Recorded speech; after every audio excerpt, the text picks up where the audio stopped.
Welcome to the IVF Journey with Dr. Michael Chapman, the podcast for couples who struggle with infertility and want to fulfill their dreams of becoming parents.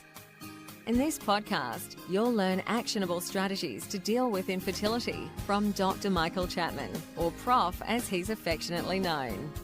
Prof is the co-founder of IVF Australia and is a leading Australian infertility specialist who has helped over 3,000 couples realise their dreams of becoming parents.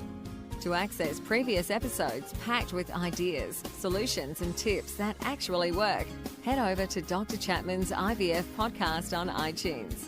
You can also ask questions by contacting Dr. Chapman's rooms on 1800 111 483 or by emailing him michael.chapman@ivf.com.au. That first cry of a baby born after the long journey of IVF remains one of the most beautiful experiences in the world. As an obstetrician and an IVF specialist, I've had the privilege of experiencing this over many thousands of times in my long career, but I still remain moved by each baby's first cry. It signifies the end of a long journey and the beginning of a new life. This is Professor Michael Chapman, co-founder of IVF Australia and host of the IVF Journey podcast. Thanks for tuning in. To access all the previous episodes, head over to my website www.theivfjourney.com and select IVF Journey Podcast from the navigation menu. You'll also be able to find the various services that we provide at IVF Australia. So today one of my listeners has sent me an email because she's got friends where they have a problem with the male in their attempts to get pregnant, and she suggested that I might talk a bit about male infertility. So we'll start from the basics, and we'll have this session and maybe another session talking about management of male infertility. From the beginning, obviously a sperm is necessary to result in an embryo being formed and a baby being formed. Although some recent research suggests that in mice, at least, from a single cell that isn't in the testicle, you can convert it to become a sperm if you give it the right environment. So maybe in the future we won't have any male infertility because we'll grow the sperm separately. Anyway, that's the future.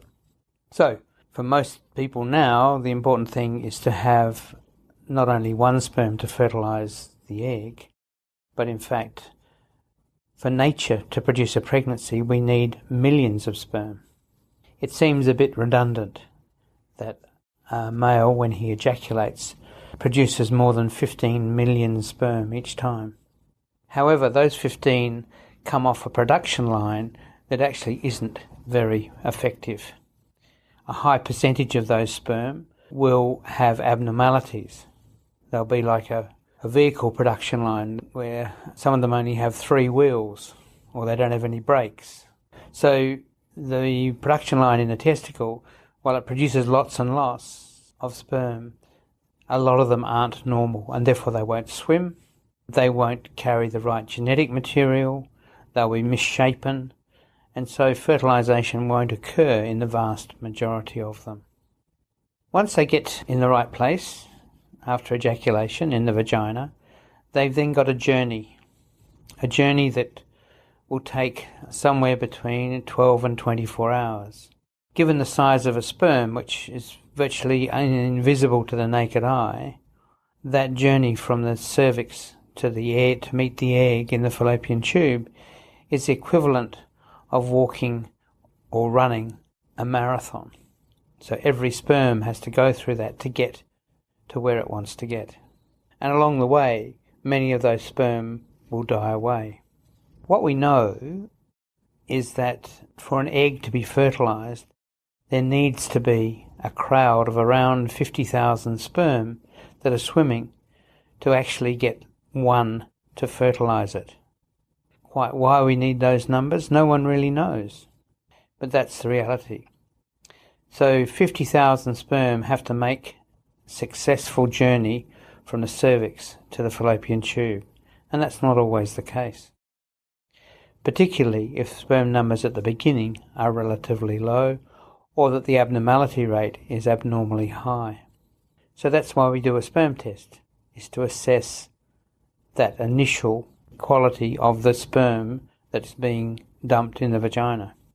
The parameters that are used when in a laboratory are determined by the World Health Organization, and they alter them every 3 or 4 years as more information becomes available.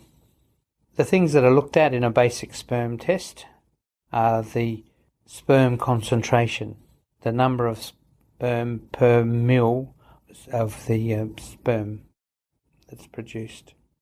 That is said to be normal, i.e. it has a standard chance of producing a pregnancy when it reaches 15 million per mil. But men can have sperm counts up to over 100 million per mil. That's not abnormal, they're just lucky. The average sperm count is around 40 million. After looking at the total number of sperm present, we look at the percentage that are swimming, the progressive motility, and that should be around 15% of the sperm. That's not a very high number, but that's all you need if your sperm count is good.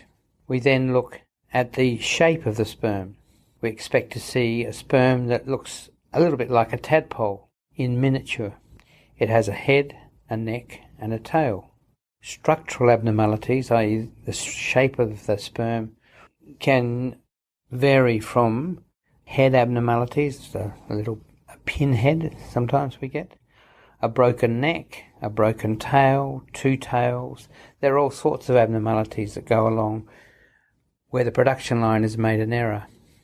Interestingly, we only need 4 or 5% of absolutely normal, tall, dark, handsome tadpoles to achieve a pregnancy if the numbers and swimmingness of the sperm is good.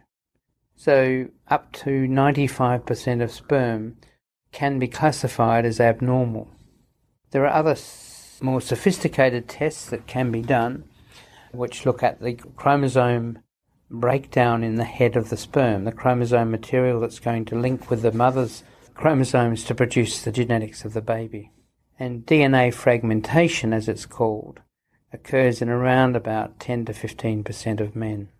And those sperm, even if they've got normal numbers, normal motility and normal morphology, will result in a less chance of fertilization and ongoing pregnancy. So testing for DNA fragmentation is done by some clinicians in all cases. In others, it's reserved for situations where we've had miscarriages or failed implantation. The other test that I certainly believe in, and some of my colleagues do as well, is what we call a trial wash. Now, this is a test which is looking at the survival of the most progressive sperm. In a sense, it subdivides the good from the bad and the ugly.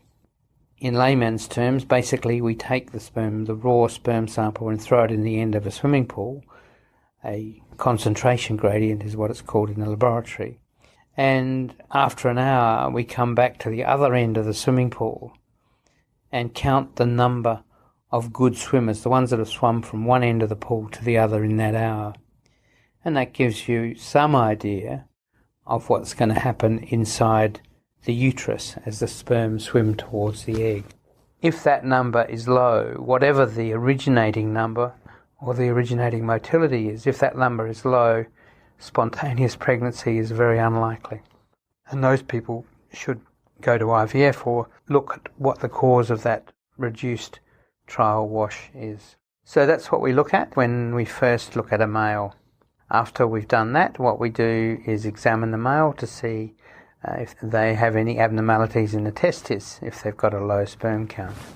We usually do an ultrasound of the scrotum to look for varicose veins, for tumours, for the size of the testicles.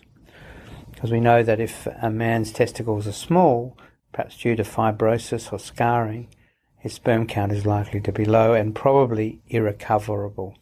Then we can do hormone tests. We do the pituitary hormone. So the pituitary gland is what drives the testicle to produce sperm and possibly, more importantly for some men, produce testosterone. Testosterone that will make them manly, give them muscles, give them a beard, and make them boys. So we measure those hormone levels, which is a relatively straightforward test, and if a man's got low sperm count, it can give us some idea of whether there's any optimism that it may improve. The investigations are complete once in men with very low sperm counts or no sperm. We would do more sophisticated genetic testing, and there are some lesions where on the Y chromosome little patches of the gene have been deleted, and we know they're associated with very low sperm counts or no sperm. If we can diagnose those, the important part there is that we know they're not going to recover in terms of number. That's not going to change anything. There's a genetic problem. It also has implications for the children, because if the father does produce a child through IVF or ICSI with their low sperm, that child has a higher chance of carrying that abnormality into the next generation. It doesn't seem to have any other effect, and I have to say, when I discuss this particular issue of DNA damage, microdeletions they're called, with these men, it is rare that a couple will decide not to have IVF on the basis that it might be transmitted to the child. The most common comment I get when I discuss that is, well, if you can get us pregnant, you'll be able to get my son pregnant. So they're not particularly fussed by finding this problem. They're reassured that at least they know why. So that's virtually all the investigations that we do, and then based around those, we start to make diagnoses. And don't forget that you can access all the previous episodes by going to our website, www.theivfjourney.com, and select IVF Journey Podcast from the navigation menu. Thank you for listening to the IVF Journey with Dr. Michael Chapman, the podcast which helps couples negotiate their way through the IVF journey, all the way to parenthood. You can also ask questions by contacting Dr. Chapman's rooms on 1-800-111-483 or by emailing him michael.chapman@ivf.com.au.